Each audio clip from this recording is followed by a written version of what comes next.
Mélanie Bessard, directrice du musée du Jouet. Exposition Paysages révélés au musée du Jouet du 1er avril au 8 mai 2017. Le musée a souhaité s'inscrire dans ce projet à la fin en présentant les travaux des élèves, des œuvres du Fonds régional d'art contemporain.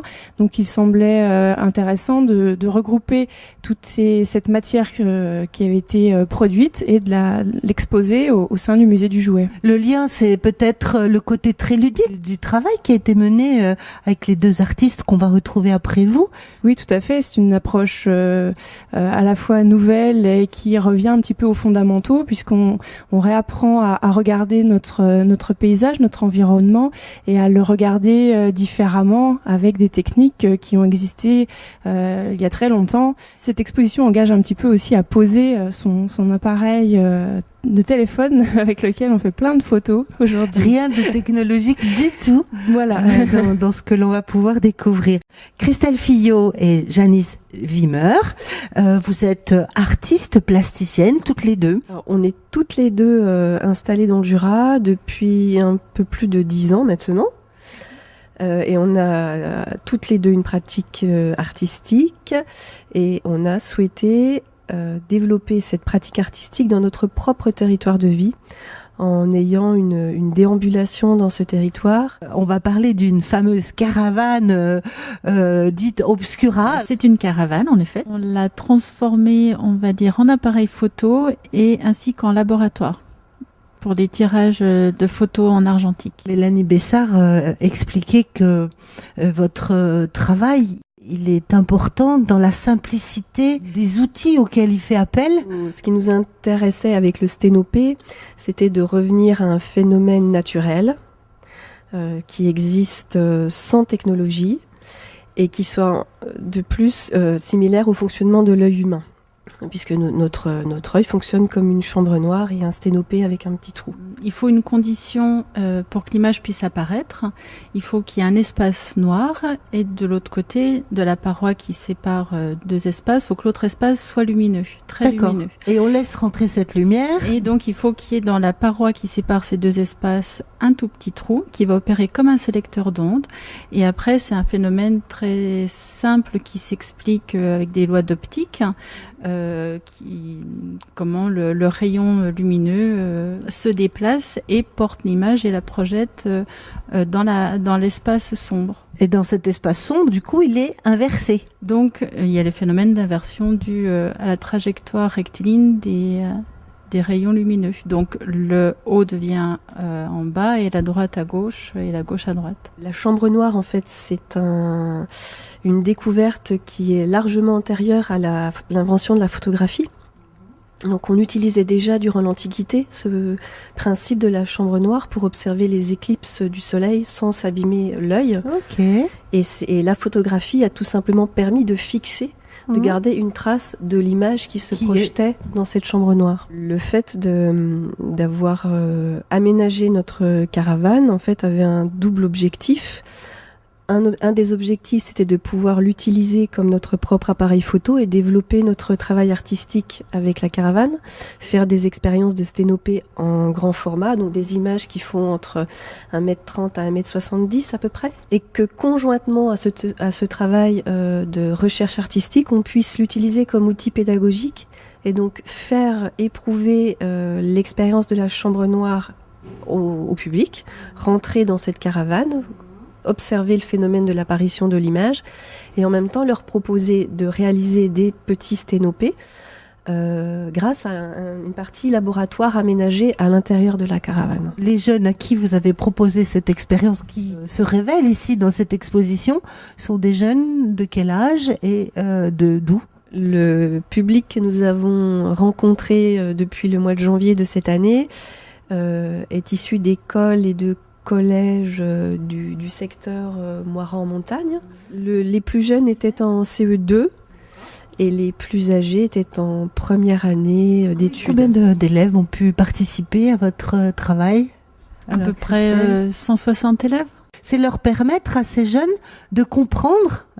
On fait marche arrière et on peut remonter aujourd'hui aux nouvelles technologies puisque c'est le même principe, sauf que il y a des outils différents, quoi. Ouais, je crois que c'est ce qu'on propose, c'est de faire de l'expérience, de redécouvrir un phénomène, d'en faire l'expérience physique, d'un phénomène naturel qui existe autour d'eux, qui est accessible et qu'ils ne connaissent pas finalement. Oui. Et qui ne connaissent pas, et d'en prendre conscience que c'est à disposition autour d'eux et que eux-mêmes fonctionnent, perçoivent de cette façon-là. Je pense que ça soulève beaucoup de questionnements sur ce qui est à disposition, sur ce qui est technologique. Qu'est-ce qui s'est passé pour eux lorsqu'ils sont rentrés dans votre caravane? Ça a toujours été une expérience assez fascinante, puis très hypnotisante. Je crois qu'ils ont tous pris beaucoup de plaisir et d'émerveillement à découvrir ce phénomène et de se dire, juste par un petit trou d'air qui est pas plus gros que mon petit doigt, rentre l'image qui de l'extérieur de la caravane et je la vois à l'intérieur et c'est presque magique. Oui. Ce qui pour vous est important dans cette démarche, c'est de retourner à l'essentiel. De revenir à une intuition de la lumière, de ce qui se passe. C'est une invitation à être présent au monde. Voilà. Et de revenir à une perception, à sentir toutes les nuances. On avance dans la journée et puis on est dans le même environnement, mais cet environnement, il a une infinité de lumière qui change. Et c'est d'être observateur de ces transformations. Savoir prendre le temps de voir et de regarder. Voilà, prendre le temps de voir parce que le constat qu'on fait, c'est que la technologie numérique nous éloigne de l'observation. On appuie sur un bouton et puis les filtres et les réglages font tout eux-mêmes et on obtient très facilement une photo qui tient la route. Standard.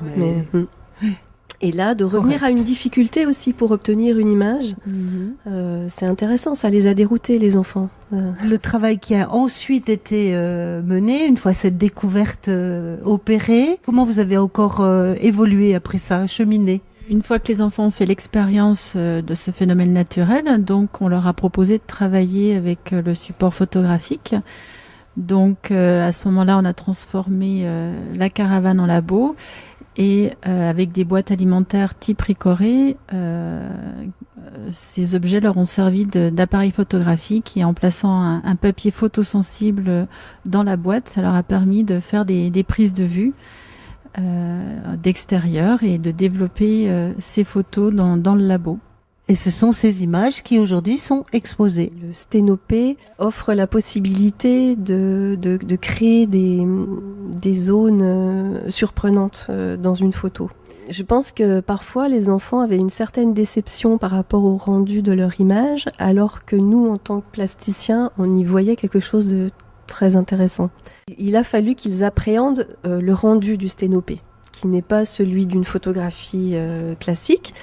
Et ensuite, à l'intérieur de ce Sténopé, il y a une éducation du regard. Et notre regard en tant que plasticienne n'est pas le même que celui d'une personne lambda. Bien sûr, il est plus exacerbé. Et c'est vrai que nous, on a vu des choses extrêmement fortes dans des images qui auraient pu être mis de côté par l'enfant s'il avait eu à la choisir. Oui. On peut maîtriser un ensemble de techniques, de paramètres, mais il y a toujours une marge qu'on ne maîtrise pas, et c'est ça qui est intéressant, c'est qu'il y a forcément une surprise à la révélation.